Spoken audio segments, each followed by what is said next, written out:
अगर आपसे कोई पूछे कि कायनात की सबसे ज्यादा नायाब चीज क्या है, तो यकीनन आप किसी हीरे का नाम लेंगे, या हो सकता है किसी मेटल या किसी लग्जरी चीज का नाम ले। लेकिन क्या आपको मालूम है कि जमीन से बाहर निकलने के बाद कायनात की सबसे ज्यादा महंगी और नायाब चीज लकड़ी है।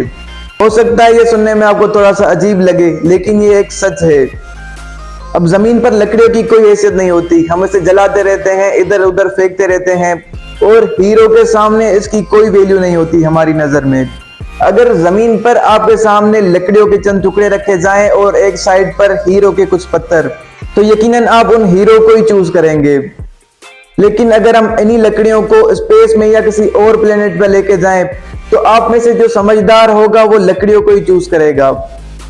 अब जमीन से बाहर यानी स्पेस में ऐसा क्या है जहां पर लकड़ी को ले जाने से इतनी कीमती हो जाती है और इतने कीमती डायमंड्स बिल्कुल बेकार हो जाते हैं? आइए समझते हैं इस वीडियो में। अस्सलाम वालेकुम, मेरा नाम है उमेर अहमद और आप देख रहे हैं इन्फो बाय उमेर। दोस्तों, अगर चैनल को सब्सक्राइब नहीं किया तो सब्सक्राइब कर दें और पास में दिए बेल आइकन को दबाना बिल्कुल भी ना भूलिएगा, और वीडियो को लाइक जरूर कर देना। चलते हैं वीडियो की तरफ। अब ये तो आप सब जानते हैं कि जो चीज इंसान के पास कम होती है उसकी वैल्यू उसकी नजर में बहुत ज्यादा होती है। जैसे कि अगर मार्केट में कोई फल या फूल शॉर्ट हो जाता है तो उसकी वैल्यू अचानक से बढ़ जाती है, यानी उसके रेट्स अचानक से हाई हो जाते हैं।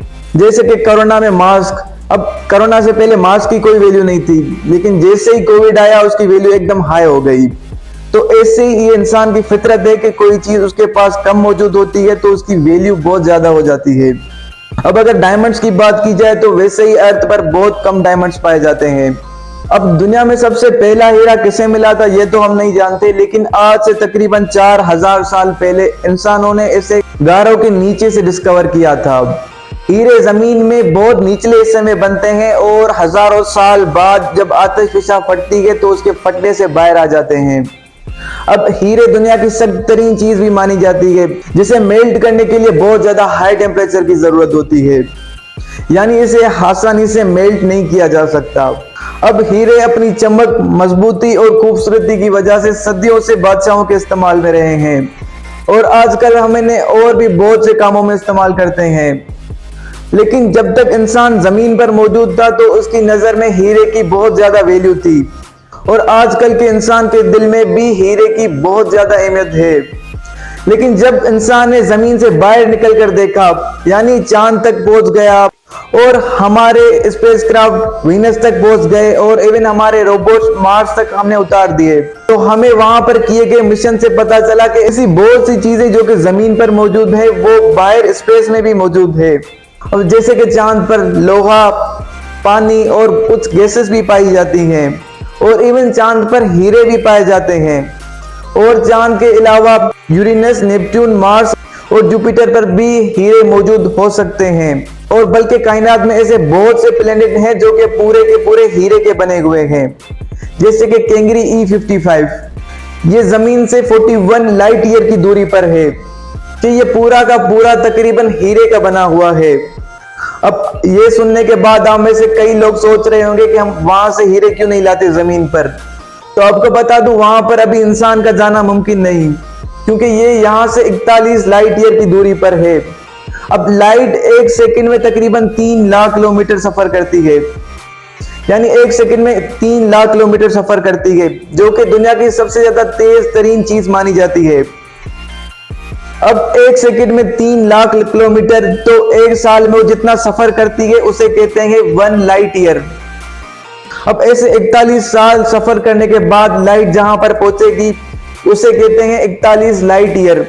अब फिलहाल तो इंसान के पास कोई ऐसी चीज या कोई ऐसी मशीन मौजूद नहीं जो कि इस स्पीड से सफर करती हो।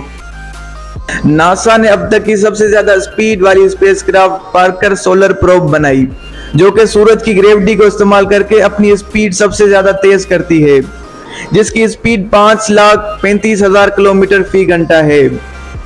अब याद रहे, ये स्पीड लाइट के 0.05% के बराबर आती है, क्योंकि रोशनी तो फकत एक सेकंड में 3 लाख किलोमीटर का सफर तय करती है, और ये एक घंटे में 5,35,000 किलोमीटर का सफर तय कर रही थी। तो उस हिसाब से इस दौर में इस प्लेनेट तक पहुंचना बिल्कुल भी मुमकिन नहीं है। लेकिन चलो एक सेकंड के लिए मान लेते हैं कि हम इसमें से किसी प्लेनेट तक पहुंच भी गए, तो अब जरा सोचे कि मैंने आपको ये तो बताया कि हमारे सोलर सिस्टम में ऐसे बहुत से प्लेनेट हैं जो कि हीरे से भरे हुए हैं, और हमारे सोलर सिस्टम के बाहर और ऐसे बहुत से प्लेनेट हैं जो कि तकरीबन हीरे के बने हुए हैं। लेकिन कहीं भी मैंने आपको ये नहीं बताया कि आज तक हमें कोई ऐसा प्लेनेट मिला है जहां पर एक लकड़ी का टुकड़ा मौजूद हो। लकड़ी तो दूर की बात, लेकिन हमें आज तक कोई ऐसा प्लेनेट नहीं मिला जहां पर एक छोटा सा पौधा भी हमें मिले। और अगर किसी प्लेनेट पर हमें एक लकड़ी का छोटा सा टुकड़ा भी मिल जाता है तो ये इंसानी तारीख का सबसे ज्यादा बड़ा दिन होगा, और ये इंसान के लिए बड़ी फख्र की बात होगी। ऐसा इसी वजह से भी होगा क्योंकि एक लकड़ी का छोटा सा टुकड़ा इस बात का सबूत है कि इस प्लेनेट पर कभी ना कभी जिंदगी भी मौजूद थी, यानी वहां पर जिंदगी के असरात भी पाए जाते थे।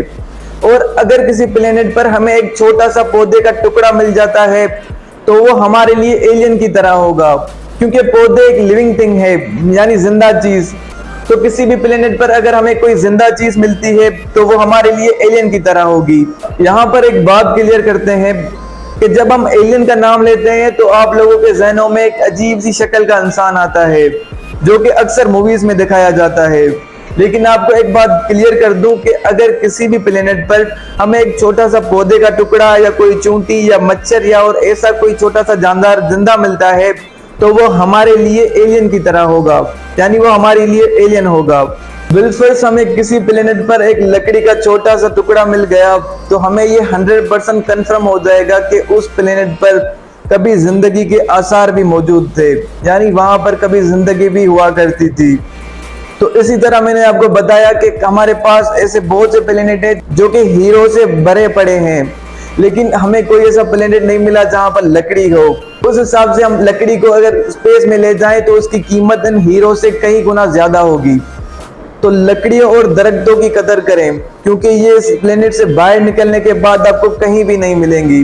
तो फकत इन लकड़ियों या दरख्तों की नहीं बल्कि उन इंसानों की भी कदर करें जो कि आपके साथ हैं।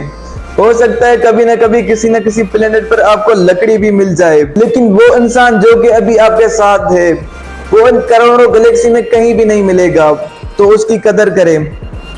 हो सकता है मेरे जाने के बाद ये चैनल बंद हो जाए या कोई और चलाए, तो आप अभी इसी चैनल को सब्सक्राइब कर दें ताकि इस चैनल के साथ आपका ताल्लुक बना रहे।